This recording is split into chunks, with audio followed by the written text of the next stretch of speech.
What do Mongolian warriors, German sailors, and Japanese cats all have in common? The answer is on your plate. It's the hamburger, a dish that Americans alone eat 50 billion times a year. Yet its true story is almost completely unknown. Get ready for a few minutes that will completely change the way you think about fast food. Let's start with the most controversial theory, the one you've probably heard before. Theory number 1. The Mongol Empire, 13th century. Genghis Khan's warriors, always on the move, supposedly placed scraps of raw meat under their saddles. The idea was that the constant friction and pressure would soften and tenderize the meat throughout a long day of riding. When Europeans eventually encountered this nomadic dish, they named it steak tartare, literally meat of the Tatars.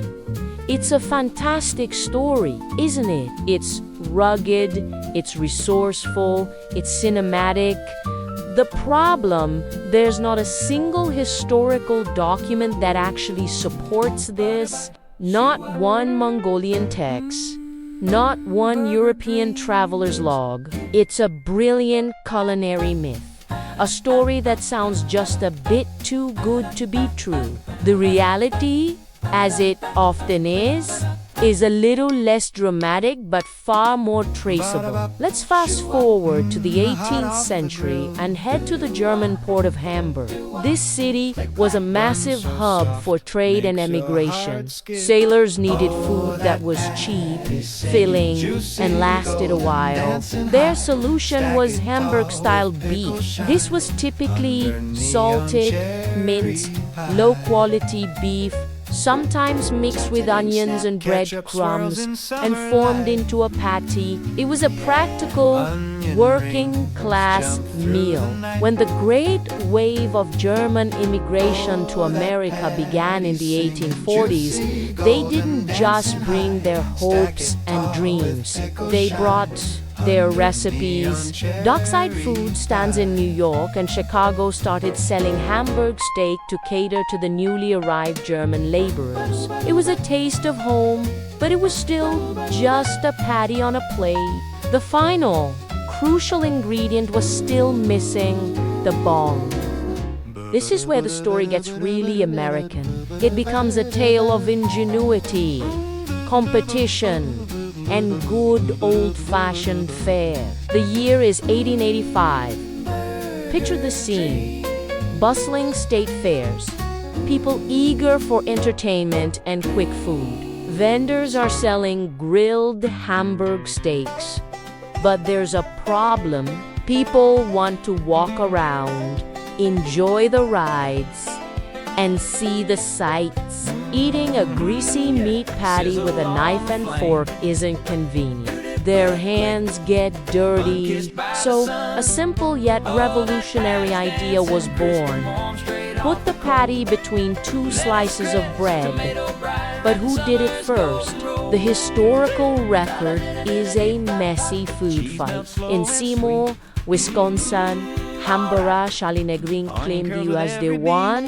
He started selling meatballs at the fair, but sales were slow. People wanted to walk and eat, so he flattened the meatballs and stuck them between two slices of bread, christening it the hamburger. Meanwhile, Frank and Charles Menches from Akron, Ohio, told a different story. They claimed they ran out of pork for their sausage sandwiches at a fair in Hamburg, New York. As a substitute, they used ground beef, and in a stroke of marketing genius, named the new creation after the town itself, the hamburger. And then there's Oscar Weber Bilby from Tulsa, Oklahoma, whose family insists that he was the first to serve a patty on a proper yeast bun in 1891. Really likely. never know for sure who was the absolute first. It was probably one of those ideas that emerged in several places at once out of pure necessity. The patties had finally met its soulmate. But putting meat in bread doesn't create a global phenomenon. For that, you need visionaries. The first major step toward the burger we know today happened at the 1904 St. Louis World's Fair. A vendor, often believed to be Fletcher Davis or Old Dave from Athens, Texas, was selling his ground beef patty sandwiches with a side of sliced pickles and onions. The dish was a huge hit at the fair, introducing the hamburger to a national audience for the first time. It was still just a fairground novelty, though. The real revolution needed a system. Enter White Castle. In 1921, Billy Ingram and Walter Anderson opened their first restaurant in Wichita, Kansas. Their goal was to change the public's perception of ground beef, which at the time was often seen as low quality and unsanitary, a byproduct of the meatpacking industry.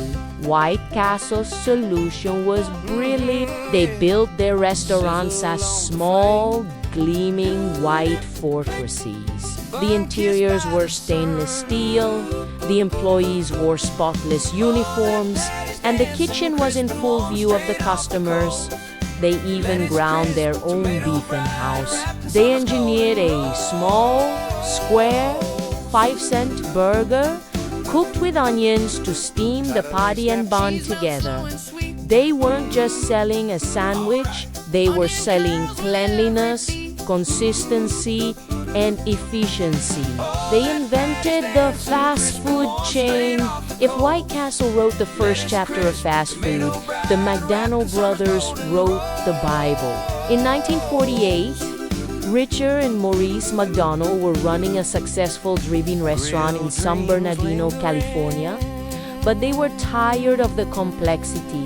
They had a huge menu, car hops, and lots of staff. They decided to streamline everything. They fired the car hops, got rid of plates and silverware, and slashed their menu down to just a few bestsellers: hamburgers, cheeseburgers, fries, shakes, and sodas. They redesigned their kitchen into an assembly line, the speedy service system where each employee had one specific task. Their 15-cent hamburger was prepared in under a minute. It was a radical concept, and it was a massive success. When a traveling salesman named Ray Kroc saw their operation in 1954, he saw the future. He franchised their model, eventually bought them out, and turned McDonald's and its golden arches into a symbol of American culture recognized across the entire planet. The hamburger was no longer just food. It was an icon, from its place as a practical meal for sailors and immigrants. The hamburger has exploded into a canvas for culinary art and sheer excess. Today, the simple patty has been elevated, deconstructed, and reimagined in countless ways. Let's look at some of the records. What's the most expensive burger in the world? Head to Las Vegas, where Fleur Restaurant offers the Fleur Burger for $5,000. You get a Wagyu beef patty topped with foie gras and black truffle shavings, served on a brioche truffle bun. And it comes with a bottle of 1995 Chateau Patros wine. So there's that. What about the biggest? In 2012, a team in Carlton, Minnesota, cooked a burger that weighed an incredible 2,014 pounds, or over 913 kilos. It had 60 pounds of bacon, 50 pounds of lettuce, and 40 pounds of cheese. It took 4 hours to flip the patty with a crane. Now, that's a happy meal. And it's not just America. The world has embraced and adapted the burger in fascinating ways. In Australia, a classic burger comes with a lot, which means you're getting a fried egg and a slice of beetroot on there. In Japan, you can find burgers that are more about aesthetics and unique flavors. They have rice burgers, where pressed rice cakes replace the bun, or even black burgers, colored with bamboo charcoal and squid ink. And of course, in the land of Kauai, you can find burgers shaped like adorable cats. It's a global language with infinite local dialects. So there you have it, from a rumored meal from Mongolian horsemen to a sailor's grub in Hamburg to an immigrant's staple in America, from a fairground novelty to a symbol of industrial efficiency, to a global cultural icon that can be anything from a 5-cent slider to a $5,000 luxury. The humble hamburger has been on an incredible 800-year journey.